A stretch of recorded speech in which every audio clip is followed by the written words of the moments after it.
See? Real men really do use PPE. I'm not too tough for the fumes. Let's take a look at what we got. Okay, so I just shot the first coat over my primer. The dull that you see on everything else here is the result of wet sanding. So eventually it's all going to get another coat, but we're starting with the first 2 coats over the primer. And then we're going to do a body coat over everything else. So I think it all smoothed out pretty well. We shall see. Yeah, those guys are troubleshooting a wiring thing. So there's our 3 coats. Just finished spraying, got the fumes evacuated. You can see in the light, it got a bit of orange peel. So we'll see how much of that sticks around, how much starts to run out as it finishes and cures. Some of it'll run out, but there's going to be a little bit. So it's going to take some rubbing, but we've got enough paint, we can polish it and take care of a lot of that. So I'm looking at this and I'm seeing that it looks pretty good for the most part. I don't see too many major issues with my spot. I think if you know to look right for it at just the right spot and just the right light, you'll see it. But given what I'm working with, I think it's going to work. I think it's going to do for me. So we'll check in with you and do a summation on the evening after a bit. So we're done for the night and it's all painted, looks pretty good. Samson's taking his bath. Had my father down helping us tonight, and my father-in-law here as well.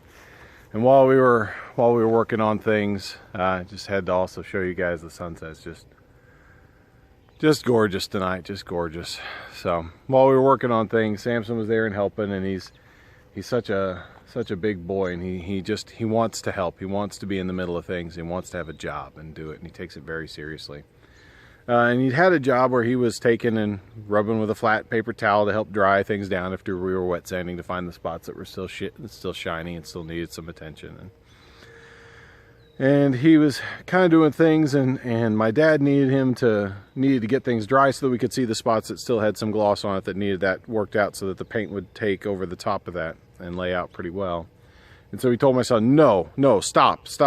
And Samson kind of took it really hard. I mean, he's just 6, you know. And it's in that moment with the nose from my dad, you know, like any son and his father, my dad and I banged heads a lot. You know, oldest son and his dad banged heads a lot, and you know, that was probably the toughest part of our relationship. And you know, Samson kind of crumbled a little and started to shrink a bit, and I took a moment and had him build him back up and everything, and I think it made my dad feel a little bit bad that he corrected, because Dad was just trying to get some work done, and I understood that because I was too.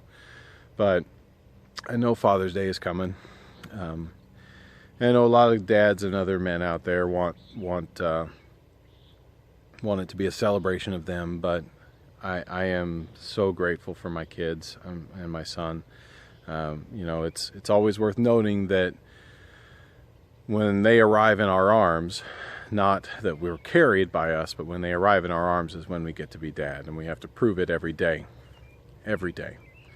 to maintain and be dad every day. And it's important. It's a beautiful thing that we're trusted with out here. And it's tough. It could be tough. It could be tough between fathers and sons. So many people out there have rough relationships with their father.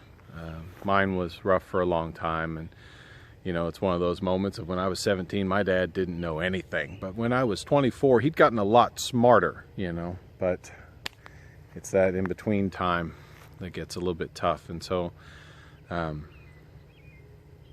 you know, be grateful, be careful with our boys, with our girls, with our children, be thankful, push them to grow, just like we always do, and like we try and do, like I try and do with everyone and my sons around us. Push them to grow, but help them understand what I had to tell Samson quite a bit while I was building him back up is no is a big part of learning, and no doesn't mean never, it just means wait.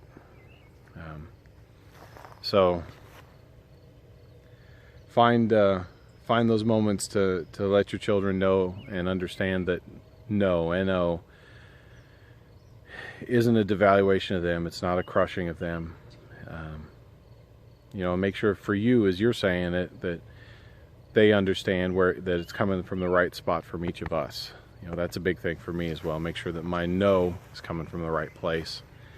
Because, you know, I'm a little stressed working on the truck. I'm trying to get it done by the 4th of July here. Father's Day is Sunday. I don't have a hood on the thing. It's Monday. You know, I've got a week from yesterday's Father's Day. I've got not a lot of time. If I don't make it, I don't make it. I'm not going to stress, and I'm not going to yell about this or that or cuss about this and why I didn't go faster and why I didn't this or why I didn't that. The truck will be here as long as I'm alive, but my son's going to carry part of me long after I'm gone. I need to make sure it's the good part. So, wish me luck on my projects, including that little curly-headed boy. Good luck on yours.